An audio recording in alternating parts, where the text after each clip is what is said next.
Hello everyone, मैं अपने एक और स्टूडेंट साक्षी की सक्सेस जर्नी को लेकर के आया हूँ। इसकी सक्सेस जर्नी इसलिए भी इंटरेस्टिंग है क्योंकि एग्ज़ाम के बाद ये फूट फूट करके रो रही थी, लेकिन जब रिज़ल्ट आया तो इसका EWS रैंक 1 था और ये JNU आ गई। एक चीज़ और था कि ये अपने मीडियम, जो कि इसका मीडियम हिंदी है, उसको लेकर के बहुत ही डरी हुई थी कि ये JNU में आकर के पढ़ाई कर पाएगी या नहीं, सिलेक्शन होगा या नहीं।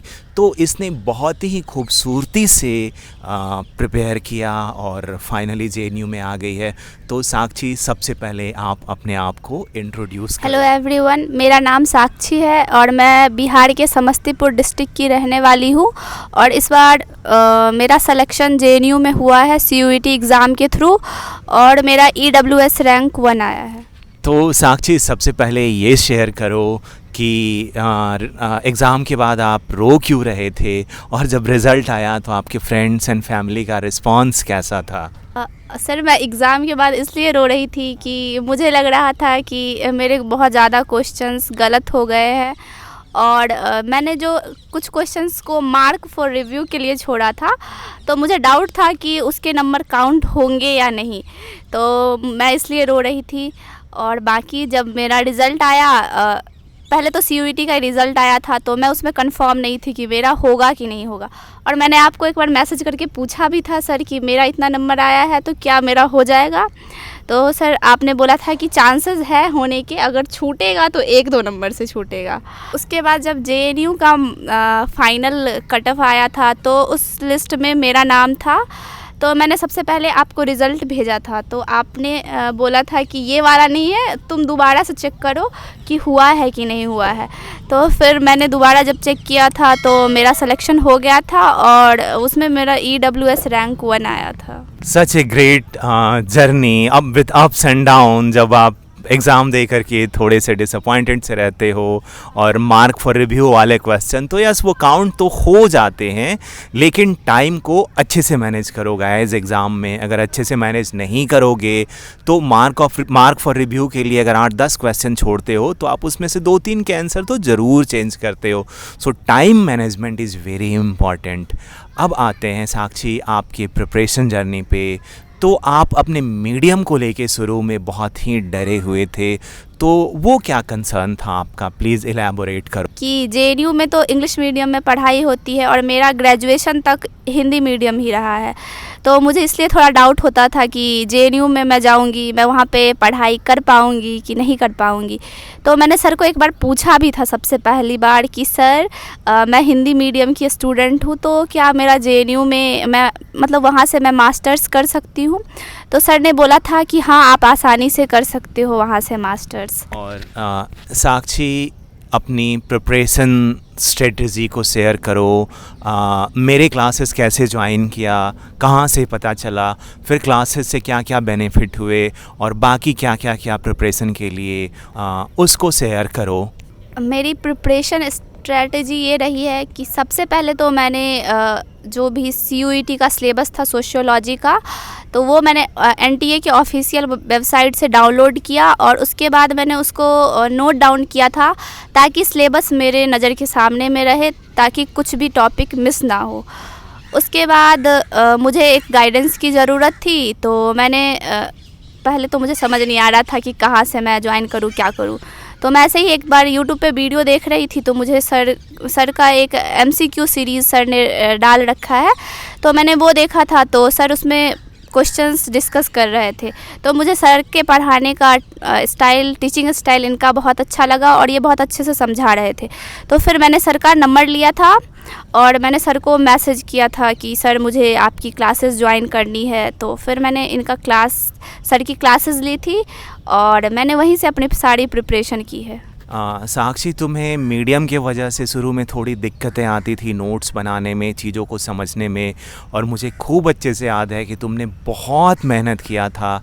तो उन चीज़ों पे इलैबोरेट करो कि किस तरीके से आप अच्छे से नोट्स बना पाए और बाकी जो डिफ़िकल्टी आया था उसको शेयर करो। सबसे पहले तो मुझे नोट्स ही बनाने में सबसे ज़्यादा टाइम लगता था। रिवीज़न के लिए मेरे पास स्टार्टिंग में तो बिल्कुल भी टाइम बचता ही नहीं था, क्योंकि मैं नोट्स बनाने में एकदम पूरे मतलब मेरा पूरा दिन नोट्स बनाने में ही चला जाता था। तो स्टार्टिंग में दिक्कतें आई, लेकिन धीरे धीरे दिक्कतें कम हो गई थी। और सर जो भी क्लासेस लेते थे मैं उनका सारा नोट्स बनाती थी। और सर रिवीजन क्लास लेते थे तो मैं वो रोज़ मतलब जब भी वो करवाते थे मैं उसको अच्छे से करती थी। मेरे से मतलब ऑनलाइन जब क्लासेस होती थी, लाइव क्लासेस, तो मैं वहाँ पे क्वेश्चन उतने अच्छे से सॉल्व नहीं कर पाती थी, क्योंकि मुझे तभी मतलब इतनी जल्दी समझ नहीं आता था। बाद में फिर मैं वही रिवीजन मतलब बाद में रिकॉर्डेड वीडियो देखती थी तो फिर मेरे से क्वेश्चन सॉल्व होता था। और सर का पढ़ाने का स्टाइल बहुत अच्छा है और सर कुछ ज़्यादा ही हेल्पफुल है।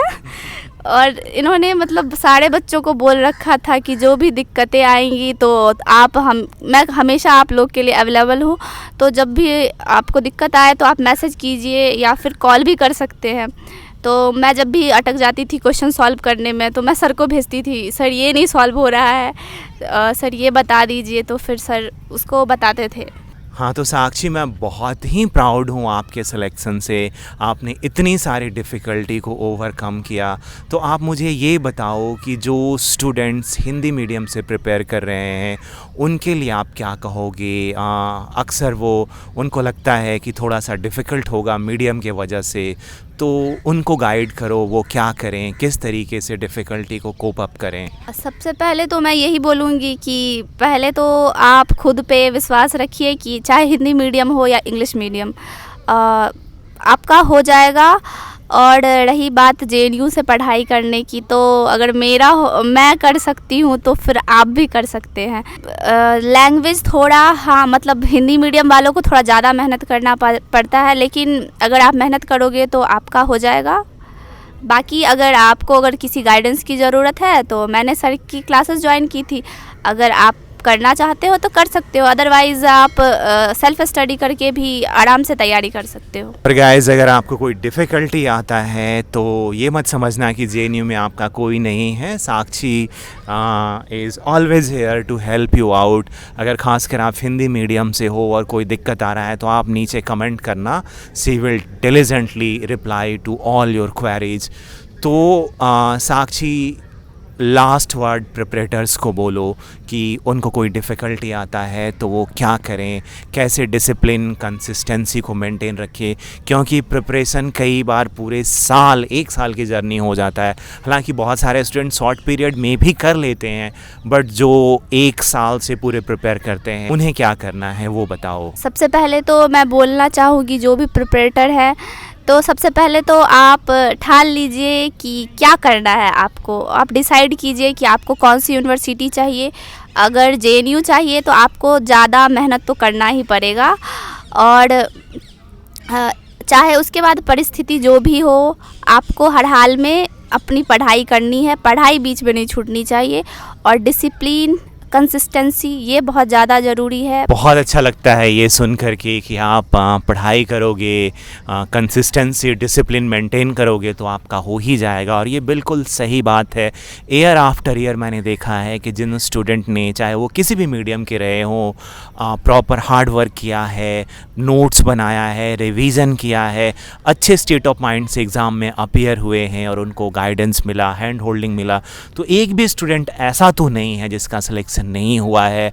तो इस वीडियो से आप ये टेक अवे लेकर के जाओ कि मेहनत करोगे अच्छे से, प्रॉपरली ऑर्गेनाइज हो करके, डिसिप्लिन से, तो आपका सिलेक्शन हो जाएगा, चाहे मीडियम कुछ भी हो। देखो, मीडियम का नॉलेज से इतना लेना देना नहीं है। अगर आपको क्वेश्चन समझ में आ जा रहे हैं तो आप उसको आंसर कर सकते हो। कोई इंग्लिश मीडियम का है, उसने पढ़ाई नहीं किया है, तो जाहिर सी बात है वो सोल्व नहीं कर पाएगा। और कोई हिंदी मीडियम का है, उसने अच्छे से सिलेबस थॉरो किया हुआ है, तो उसको डेफिनेटली एज मिलेगा, चाहे जो दूसरे स्टूडेंट हैं उनका मीडियम कुछ भी हो।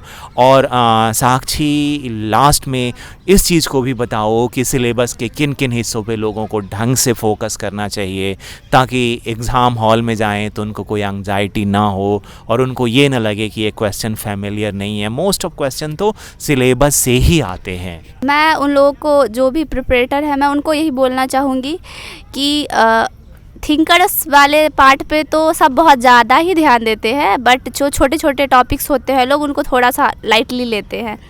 तो जैसे कि community, social association, institution, status and role, norms and value, ये सब थोड़ा सा कंफ्यूजिंग है, तो इस पे आप थोड़ा ज़्यादा ध्यान दीजिए क्योंकि कुछ नंबर से ही JNU छूट जाता है। तो इस पे आप अच्छे से फोकस कीजिए और बाकी रिसर्च मेथोडोलॉजी हो गया, इन सब पे आप अच्छे से ध्यान दीजिए, तो फिर आपका भी हो जाएगा JNU में। साक्षी, मेरे अलावा भी कुछ लोग थे जिन्होंने आपको हेल्प किया था, तो आप उनके बारे में बताओ। सर, आपके अलावा भी मुझे बहुत सारे लोगों से हेल्प मिली है।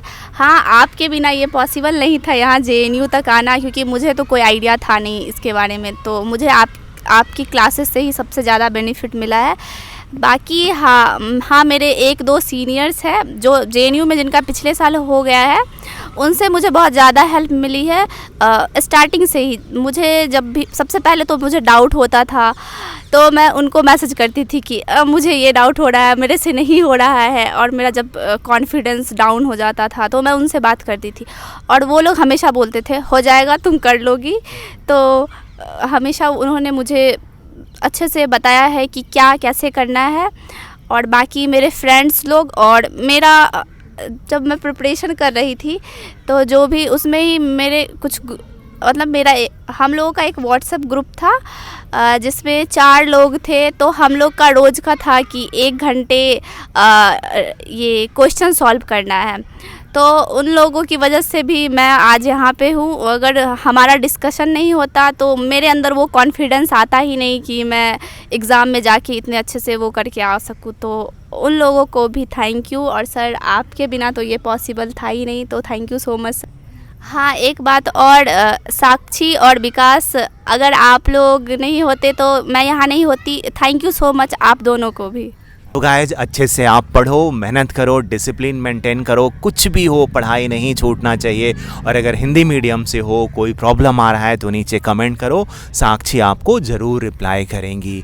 सो अगर आपने यहाँ तक वीडियो को देखा और साक्षी के हार्डवर्क को अप्रिसिएट किया तो मेरे चैनल को लाइक और सब्सक्राइब करो। Thank you so much and wishing you all the best. All the best everyone.